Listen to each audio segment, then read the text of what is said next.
So మనం గతంలో ప్రైవసీకి సంబంధించి చాలా మాట్లాడుకున్నాం. But for the first time supreme court అంత తీవ్ర స్థాయిలో వ్యాఖ్యానించింది. అందులో చీఫ్ జస్టిస్ కూడా అన్నటువంటి మాటలు. ఎందుకని? ఏం జరిగింది అందులో? ఇదంతా మొదలవుతుంది 2022లో ఒక ఆర్డర్ వచ్చింది. Supreme competition commission of India వాళ్ళ ఆర్డర్.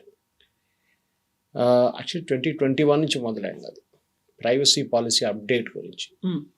మన దగ్గర వాట్సాప్ ఏమంటారంటే, మీరు ఇంకొకరితో మాట్లాడుతున్నప్పుడు పిక్చర్స్ షేర్ చేస్తున్నప్పుడు it is encrypted data. End to end అనేది ఉంటుంది. లేదు, they are watching every bit of data of yours. మీరేం మాట్లాడుతున్నారు? మీరు ఒక మెడిసిన్ గురించి, నిన్న చీఫ్ జస్టిస్ అన్నారు, నేను మా ఫ్రెండ్తో ఒక మెడిసిన్ గురించి మాట్లాడంగానే నెక్స్ట్ నేను సోషల్ మీడియాకి వెళ్ళంగానే నాకు అదే మెడిసిన్ రికమెండేషన్స్ వస్తుంది. నాకు ఎట్లా?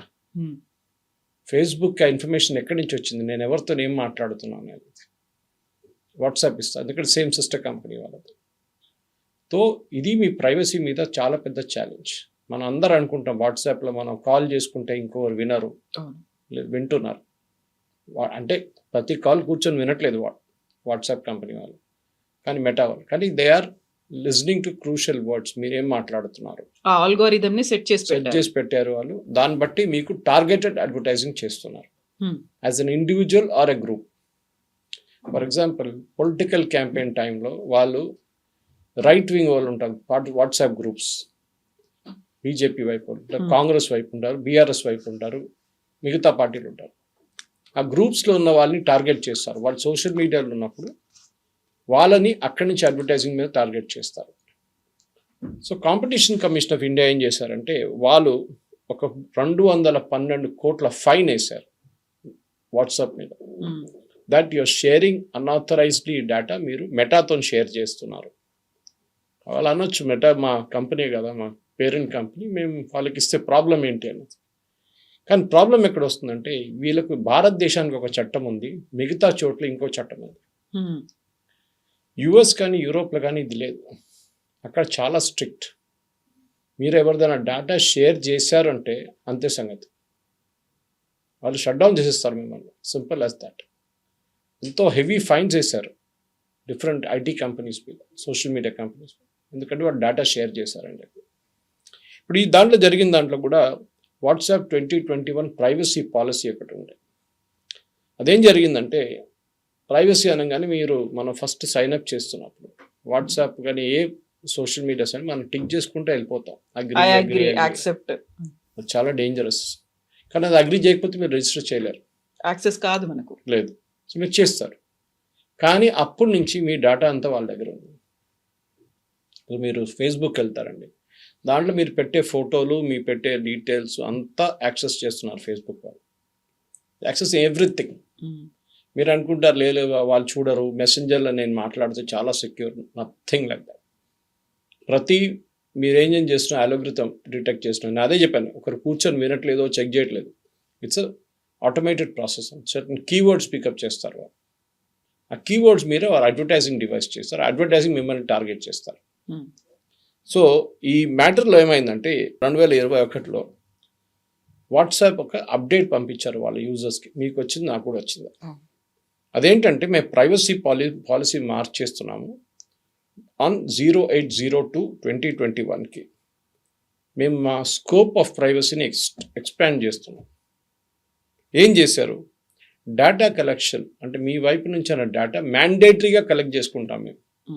మీరు ఎస్ ఆర్ నో చెప్పడానికి మీకు అధికారం లేదు. You are good automatically collect your data. అప్పుడు కూడా ఎవరు అడగట్లేదు మళ్ళీ మీరు ఎన్క్రిప్షన్ అని చెప్పారు, అదేమైంది అనేది. ఓకే, సో మెటా కంపెనీ మీద వీళ్ళు మ్యాండేటరీ డేటా షేరింగ్ చేయకూడదు, చేస్తాము మేమని చెప్పి వాట్సాప్ ఒక నిర్ణయం తీసుకొని యాక్సెప్ట్ ఆటోమేటిక్. మీకు నో చెప్పడానికి అథారిటీ లేదన్నమాట. కానీ 2021లో చేసిన ఈ డేటాలో దానికన్నా ముందు ఆప్ట్అవుట్ ఆప్షన్ ఉంది. ఆప్ట్అవుట్ అంటే వద్దు, నాకు అక్కర్లేదు, ఐ వోంట్ షేర్. ఆప్షన్ కూడా కొన్ని సోషల్ మీడియా సైట్స్లో మీకు కనిపిస్తుంది. అక్కడ పెట్టగానే వాళ్ళు అంటారు you can either opt out, even మీరు కుకీస్, మీరు for example or some cookies.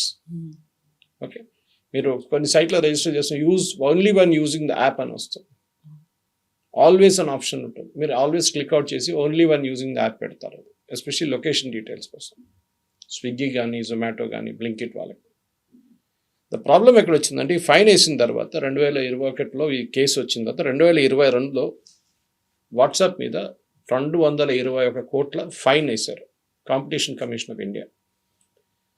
Competition commission of India ఏం చూస్తారంటే మీకు అన్ఫేర్ అడ్వాంటేజ్ ఏమైనా ఉందా. అరాటే వచ్చేదాకా వాట్సాప్కి అబ్సల్యూట్ మోనోపలి ఉండే ఇండియాలో, ఇప్పుడు కూడా ఉంది. అరాటే అంత పికప్ కాలేదు, ఎందుకంటే అరాటే ద అడ్వర్టైజింగ్ని వాడుకుంటలేరు. వాళ్ళకి రెవెన్యూ స్ట్రీమ్ అడ్వర్టైజింగ్ కాదు, వాళ్ళకి ప్యూర్ యూసేజ్ పర్స్పెక్టివ్ నుంచి ఉంటుంది, ఖర్చే ఉంటుంది, వాళ్ళకి ఆదాయం లేదు. శ్రీధర్ వెంబు వాళ్ళ జోహో కంపెనీకి. వెరస్ వాట్సాప్కి ఫేస్బుక్ రెవెన్యూ ఇస్తున్నారు, వాళ్ళ దగ్గర నుంచి డేటా తీసుకొని మీ ఇన్ఫర్మేషన్ తీసుకొని డబ్బులు ఇస్తున్నారు వాట్సాప్కి. సో వాళ్ళు దాని మీద బతుకుతున్నారు. అగైన్ ఇట్స్ సిస్టర్ కంపెనీస్, వాళ్ళ కంపెనీ అది, కానీ పేపర్ ఎక్స్చేంజ్, ఒక పాకెట్ నుంచి తీసి డబ్బులు ఇంకొక పాకెట్లో వేయడం లాగా ఉంటుంది. ఈ ఫైన్ వేసిన తర్వాత వీళ్ళేం చేశారంటే సుప్రీంకోర్టుకి వెళ్ళారు. ఇది ఫైన్ వేసిందంతా section 42C of the act కింద వేశారు, ఇన్ఫర్మేషన్ టెక్నాలజీ యాక్ట్ కింద. సుప్రీంకోర్టుకి వెళ్ళి వీళ్ళేమన్నారంటే దట్ ఈ డేటా కలెక్ట్ చేయడం మా అధికారం, వీ విల్ కలెక్ట్ ఇట్. మా యూజర్ అగ్రీ చేశారు, మేము దీనికన్నా ముందు ఆప్ట్అవుట్ ఆప్షన్ ఇచ్చాం, ఇప్పుడు ఆప్ట్అవుట్ ఆప్షన్ లేదని చెప్పి. సో వీళ్ళేమన్నారంటే 5 సంవత్సరాల దాకా you cannot send the data అని చెప్పి కాంపిటీషన్ కమిషన్ ఆఫ్ ఇండియా ఒక బ్యాన్ పెట్టారు. ఆ బ్యాన్ వ్యతిరేకంగా వీళ్ళు సుప్రీంకోర్టుకి వెళ్ళారు. మెటా వాళ్ళు ఫైన్ అండ్ బ్యాన్ 200 కోట్లు కట్టండి, then you cannot share the data also. Data share చేయకపోతే వాట్సాప్ విల్ బీ ఫినిష్డ్, ఎందుకంటే వాళ్ళ రెవెన్యూ స్ట్రీమ్ అదే ఉందన్నమాట మెయిన్. ఇప్పుడు ఏం చేస్తారు, సుప్రీంకోర్టుకి వెళ్ళింది. వీళ్ళేమనుకున్నారు, పెద్ద పెద్ద లాయర్లను పెట్టుకుంటే సుప్రీంకోర్టు పడిపోతారు, ఇమ్మీడియట్ ఎస్ అంటారు అనుకున్నారు, కానీ కాలేదు. జస్టిస్ సూర్యకాంత్ అండ్ అదర్స్ చాలా స్ట్రిక్ట్గా ఆయన ఒక ఎగ్జాంపుల్ ఇచ్చారు. నేను ఎవరితోనో మాట్లాడుతున్నప్పుడు నా దాంట్లో చాట్ చేసిన దానికి I was asking advice about a medicine, వాళ్ళ ఫ్యామిలీలో ఎవరికో ఒక మెడిసిన్ గురించి డాక్టర్ దగ్గర మాట్లాడుతున్నారు, చాట్ చేస్తున్నారు. ఓటీసీ డ్రగ్ అది, ఓవర్ ద కౌంటర్, డోలో లాంటిది. విత్ ఇన్ మినిట్స్ ఆయన ఫేస్బుక్కి వెళ్తే ఆయన లేరు, he just went to Facebook to check on something, and ఆ అడ్వర్టైజింగ్ ఆయన మీద టార్గెట్ చేశారు. చీఫ్ జస్టిస్ గారికి ఫేస్బుక్ అకౌంట్ లేదు, కానీ వాళ్ళ ఫ్యామిలీ ఎవరో వెళ్తే ఆటోమేటిక్గా చెక్ అయింది అన్నమాట. అప్పుడు ఆయన అంటున్నారు, నాకే ఇది పర్సనల్ ఎక్స్పీరియన్స్ ఉన్నప్పుడు మీరేం చేస్తున్నారు. So if you can't follow the rules of this country, get out అన్నారు. దాని హియరింగ్ ఇవాళ కూడా ఉంటుంది, చూడాలి ఏం జరుగుతుంది. As we record this programme hearing మొదలవుతుంది. మళ్ళీ ఏమంటారు వాట్సాప్. యూరోప్లో మీరు ప్రైవసీ మెయింటైన్ చేసినప్పుడు భారతదేశంలో ఎందుకు చేయట్లేదు, అంత చిన్న చూపు ఎందుకు భారతదేశం అన్నిట్లో ఉంది. ఇప్పుడు టేక్ ఇట్ ఫర్ గ్రాంటెడ్ లాగా ఎందుకు ఇలాంటి కండిషన్స్. మీరు if you are really look at it, sugar గురించి మన దేశంలో పెప్సీ, కోక్ కానీ షుగర్ కంటెంట్ చాలా ఎక్కువ మెయింటైన్ చేసుకుంటారు, సాల్ట్, ప్రాసెస్ ఫుడ్స్లో. కానీ అదే ప్రోడక్ట్ మీరు యూరోప్కో యూఎస్కి వెళ్తే చాలా స్ట్రిక్ట్ హెల్త్ స్టాండర్డ్స్ మెయింటైన్ చేస్తారు. చాలా తక్కువ షుగర్, చాలా తక్కువ సాల్ట్, సోడియం అన్నీ వాళ్ళు మెయింటైన్ చేసుకుంటారు కరెక్ట్గా.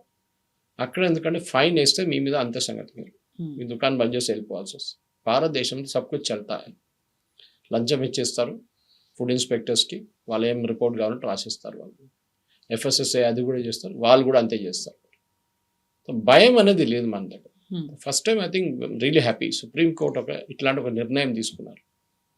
అది ఫైనల్గా ఏ స్టేజ్కి వస్తుందో తెలియదు, కానీ చీఫ్ జస్టిస్ ఇన్వాల్వ్ ఉండాలి. బహుశా ఇప్పుడు అంత డ్రామా వీళ్ళు చేయరు. ఇది అన్ని ఆర్గనైజేషన్స్కి ఉండాలి Kavitha. This is not just